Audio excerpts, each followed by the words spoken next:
और भी ज्यादा हेल्दी हो जाएगी और सभी को बहुत ज्यादा पसंद भी आएगी। चलिए बनाना शुरू करते हैं। रेसिपी बनाने के लिए ये हमने 2 कप सूजी ली है। सूजी आप कोई भी इस्तेमाल कर सकते हैं, महीन या मोटी। ये हमने मिक्सिंग बाउल लिया है और हम सूजी को इसके अंदर डाल देते हैं। हमने ये 2 कप सूजी लिया तो हम इसके अंदर 1 कप दही डालेंगे। आधी टीस्पून नमक। नमक आप अपने टेस्ट के अनुसार थोड़ा सा कम या ज्यादा भी कर सकते हैं। अब हम सभी चीजों को अच्छे से मिक्स कर लेते हैं। ये हमने दही और सूजी को अच्छे से मिक्स कर लिया है। अब हम इसके अंदर 1 कप पानी डालेंगे और पानी को मिक्स कर लेते हैं। अभी ये बैटर गाढ़ा है। अब हम इसके अंदर 1 कप पानी और डाल देते हैं। पानी को मिक्स कर देते हैं। हमने 2 कप सूजी ली थी, इसलिए हमने इसके अंदर 2 कप पानी डाला है। अब ये बैटर बनके तैयार हो गया है। बस हमें इसी टाइप का बैटर चाहिए। अब हम इस बैटर को 20 मिनट के लिए सेट होने के लिए रख देते हैं, क्योंकि हमने इसके अंदर सूजी का इस्तेमाल किया है। सूजी भी अभी फूलेगी और बैटर को ढक देते हैं। 20 मिनट करीब हो गए। अब हम बैटर को चेक कर लेते हैं। अब ये सूजी भी फूल करके सेट हो गई है। बस हमें इसी टाइप का बैटर चाहिए। अब हम इस बैटर से मिनी इडली बनाएंगे।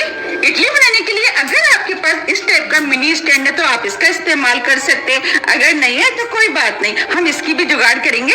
ये हमने बड़ी इडली बनाने वाले मोल्ड लिए हैं। ये तो सभी के घरों में होते हैं। हम इसी में मिनी इडली बनाएंगे। अब हम इसके अंदर ऑयल लगा लेते हैं, जिससे कि इडली आसानी से निकल जाएंगी। ये हमने ऑयल लगा लिया है। अब हम दूसरे में भी ऑयल लगा लेते हैं। ये हमने दूसरे में भी ऑयल लगा लिया है। अब हम इनको साइड में रख देते हैं। अब हम इसमें से थोड़ा सा बैटर छोटे बाउल में निकाल लेते हैं।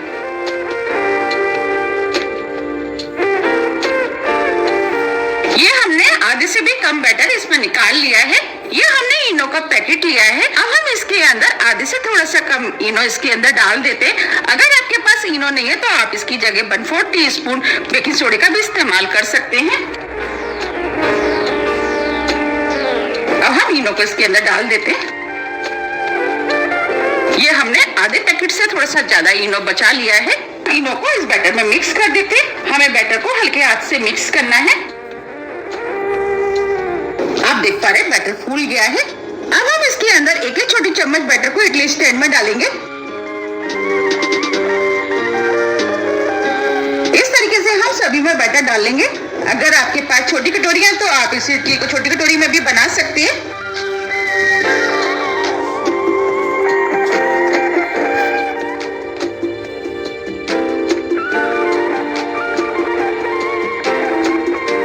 हमने बैटर को स्टैंड में डाल दिया है। अब हम दूसरे स्टैंड में भी डाल देते हैं और इधर हमने पानी बॉईल करने के लिए स्टीमर में रख दिया है। हमें ये काम जल्दी में करना है।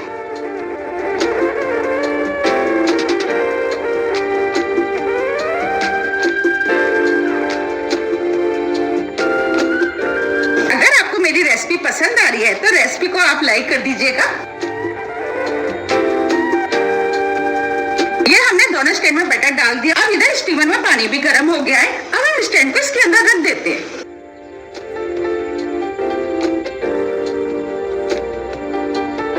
अब हम इडलियों को ढक देते हैं और 10 मिनट के लिए मीडियम फ्लेम पे स्टीम होने देते हैं। 10 मिनट करीब हो गए हैं। अब हम इडली को चेक करेंगे। इसके लिए हमने ये स्टिक लिए। स्टिक को हम इडली के अंदर डालेंगे।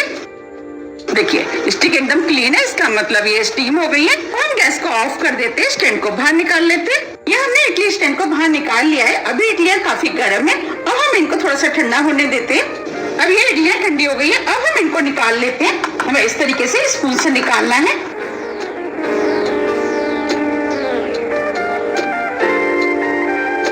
देखिए कितने बढ़िया स्पंजी बनके तैयार हुई हैं। अब मैं आपको तोड़ के भी दिखा देती हूँ। देखिए देखिए कितने फूली फूली और जालीदार बनके तैयार हुई हैं। इस तरीके से हम सभी इडलियां निकाल लेंगे।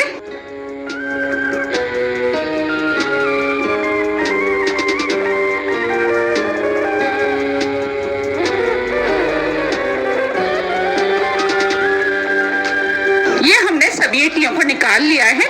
अब जो बैटर बचा है हम उसकी भी बना लेते हैं। ये हमने सभी मिनी इडलियों को बना के तैयार कर लिया है। आप चाहते हैं इडलियों को किसी भी नारियल की चटनी के साथ खा सकते हैं। अगर आपको इनको और भी ज्यादा टेस्टी बनाना है तो आप चाहे तो तड़का भी लगा सकते हैं। हम इन्हें और भी ज्यादा टेस्टी बनाएंगे। इसके लिए अब हम इसमें तड़का लगा लेते हैं। हम इडली में तड़का लगाने बनाएंगे, इसके लिए हमने गैस पे कढ़ाई रख दी है। अब हम इसके अंदर 2 चम्मच ऑयल डाल देते हैं। ऑयल आप अपने टेस्ट से थोड़ा सा कम या ज्यादा भी कर सकते हैं। अब हम ऑयल को गर्म होने देते हैं। अब ये ऑयल गर्म हो गया है। अब हम इसके अंदर 2 चुटकी हींग डाल देते हैं, 1 टीस्पून राई को तड़कने देते हैं।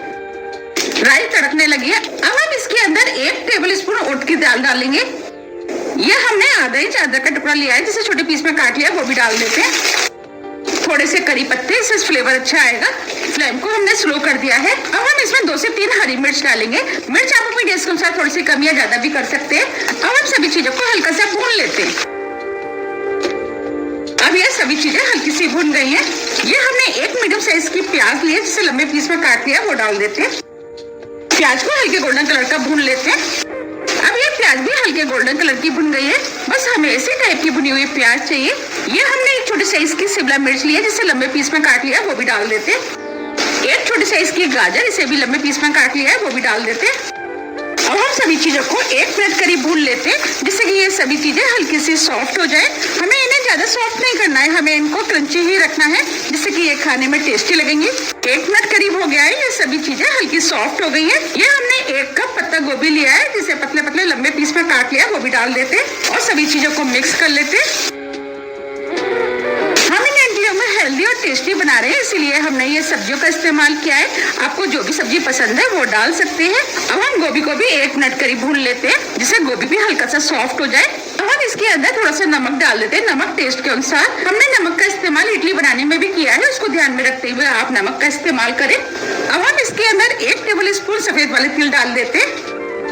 ये हमने 2 टीस्पून सावन मसाला लिया है, वो डाल देते हैं। अगर आपके पास सावन मसाला नहीं है तो आप इसकी जगह पाव भाजी मसाला या मैगी मसाले का भी इस्तेमाल कर सकते हैं।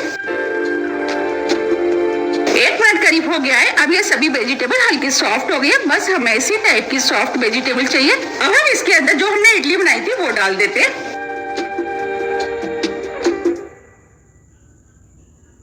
अब इडली को मसाले के अंदर अच्छे से मिक्स कर लेते हैं। आप देख पा रहे हैं इडली देखने में कितनी सुंदर लग रही हैं और ये खाने में भी बहुत ज्यादा टेस्टी लगती हैं। आप भी इनको एक बार जरूर बनाइएगा, आपको भी ये बहुत ज्यादा पसंद आएंगी। अब मैं आपको पास से भी दिखा देती हूँ। आप इन्हें ब्रेकफास्ट, लंच, डिनर कभी भी बना करके खा सकते हैं। अगर आप तीखा खाना चाहते हैं तो आप इसके अंदर लाल मिर्च पाउडर का भी इस्तेमाल कर सकते हैं। अब हम इसके अंदर थोड़ा सा हरा धनिया डाल देते हैं। धनिया को मिक्स कर देते हैं। अब ये इडलियां बनके तैयार हो गई है। अब मैं आपको दिखा भी देती हूँ। देखिए देखने में कितनी सुंदर लग रही है और ये खाने में भी बहुत ही ज्यादा टेस्टी लगती है। अब हम फ्लेम को ऑफ कर देते हैं, इडलियों को सर्व कर लेते हैं। आप देख पा रहे हैं कितनी बढ़िया फ्राई इडली बनके तैयार हुई है। देखते ही हो रही है ना खाने की इच्छा। अब भी इनको बनाइए, खाइए, फिर मुझे कमेंट्स करके जरूर बताइए कि आपको ये इडलियां कैसी लगी। मुझे उम्मीद है कि ये इडलियां आपको बहुत ज्यादा पसंद आएंगी। आप मुझे कमेंट्स करके ये भी बताइए कि आप इनको कब बना रहे हैं। अगर आपको मेरी रेसिपी पसंद आती है तो आप चलते थे फ्रेंड और फैमिली के साथ शेयर कीजिए और मुझे कमेंट्स करके बताइए कि आपको ये रेसिपी कैसी लगी। मैंने आपको जिस तरीके से बनाना बताया है, अगर आप उस तरीके से बनाएंगे तो आपकी भी बिल्कुल ऐसी ही बनके तैयार होगी और सभी को बहुत ज्यादा पसंद भी आएगी।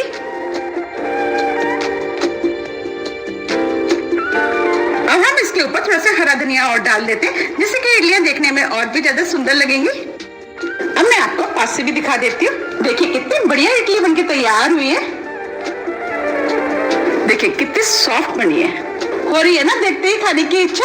आप यदि इन्हें इडलियों की चटनी के साथ खा सकते हैं और आप चाहे तो इन्हें बिना चटनी के भी खा सकते हैं। ये बिना चटनी के भी खाने में बहुत ही ज्यादा टेस्टी लगती हैं। आप मुझे कमेंट्स करके बताइए कि आप इनको कब बना रहे हैं। आप मुझे मेरे फेसबुक पेज को भी फॉलो कर सकते हैं, इसका लिंक मैं अपने डिस्क्रिप्शन बॉक्स में दे दूंगी। अगर आपको मेरी रेसिपी थोड़ी भी पसंद आती है तो रेसिपी को लाइक कीजिए, चैनल को सब्सक्राइब कीजिए।